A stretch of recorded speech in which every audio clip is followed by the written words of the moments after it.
Hi this is me APS Walia. आज हमारे brother आए हैं, इनके इस जगह पे प्रॉब्लम है, इसे बोलते हैं L6 S1 और L5। ये जगह भाई ਹੁਣ ਇਹਨਾਂ ਨੇ ਆਪਣੀ ਪ੍ਰੋਬਲਮ ਦੱਸ ਰਹੀ ਹੈ।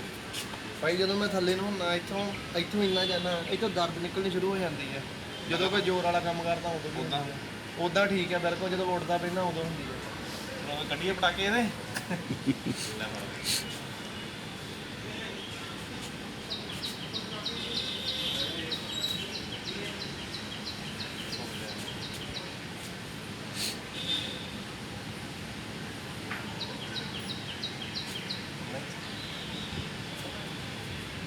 ਤੇ ਢਿੱਲਾ ਛੱਡ ਪਹਿਲੇ ਮੈਂ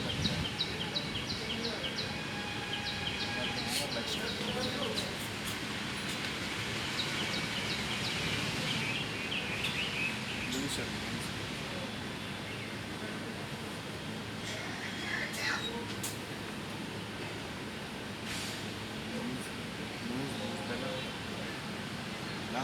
ਤੂੰ ਆਪ ਜਾਣ ਲੱਗ ਗਿਆ ਕਿੱਧਰ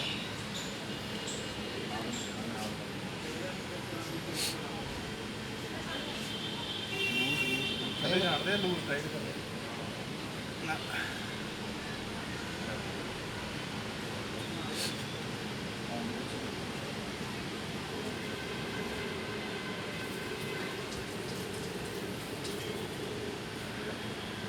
ਹੁਣ ਲਾ ਵੀ ਯਾਰ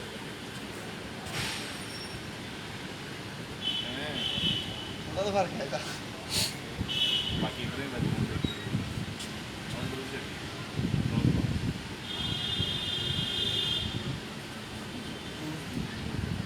ਮੈਨੂੰ ਕੋਈ ਨਹੀਂ ਪਤਾ ਜਿੰਨਾ ਕਰ ਸਕਦੇ एंकल का तो बनाना जोर लगाना। हाँ देख पैर किधर लगे ਉੱਤੇ ਰੱਖ नेक्स्ट लेग ऊपर देख चला छड़ दे तो पहला छटा है टाइट ਹੁਣ ਮੈਂ ਢਿੱਲਾ ਛੱਡਣਾ ਆਪਣੇ ਆਪ ਨੂੰ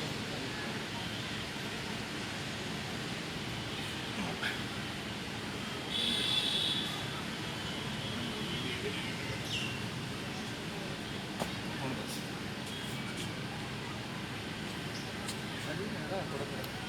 बाकी हो गई ना ਉਦਾਂ ਠੀਕ ਹੈ ਜਿਹੜਾ ਉਦਾਂ ਖਿੱਚ पूरा हाथ ला के देगा मार लो हाथ में सीधा करके सुन इधर ਇਹਨੂੰ ਮੈਂ ਬਹੁਤ ਵਾਰੀ ਕਹਿਤਾ ਵੀ ਇਦਾਂ